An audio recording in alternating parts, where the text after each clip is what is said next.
bunaqasiga konditsioner bilan ham kodlarni burib beramiz aka. Ko'rasizmi Bitsuxan aka? Haqiqiy o'zbek o'g'loni.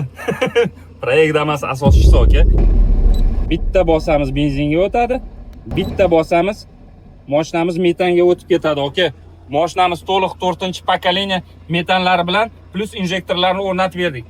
Sezasizmi, oynalar ko'tarilgan aka. Konditsioner ishlab turibdi mashinamizda. Ko'p savollar kelib tushyapti aka. 08 motorda konditsioner plus metan bilan Damas bo'lib qolmaydimi? Yo'q aka, mana to'liq injektor bo'lgan, ko'ryapsizmi? Knopkalari mana yoqib o'chiramiz knopkalarni, konditsionerlarni ko'ryapsizmi? Isparitillari cho'tki joylashgan, oyoqlarga xalaqit bermaydi. Mashinamiz metanda, harakatlarni ko'ramiz aka. Qanaq yuradi? Metanda plus konditsioneri bilan aka. Qani aka, ketdik. Qarang, ko'tarishini qarang. Ko'ryapsizmi?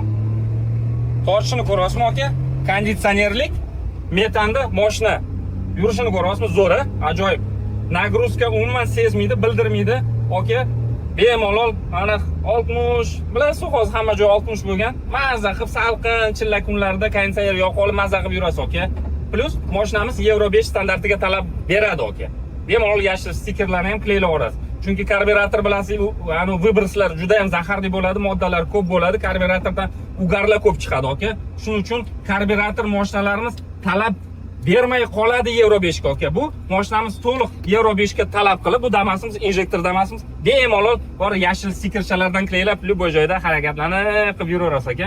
Mana shunaqa ajoyib aka, ajoyib xizmatlar kerak bo'lsa aka, qarang tortishini buni konditsioner bilan aka tortishini ko'ryapsizmi? Ko'ryapsizmi?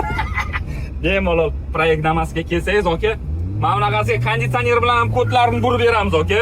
Kelaverasiz, shunaqa chiroyli ajoyib xizmatlar kerak bo'lsa, faqat proyekt Damas.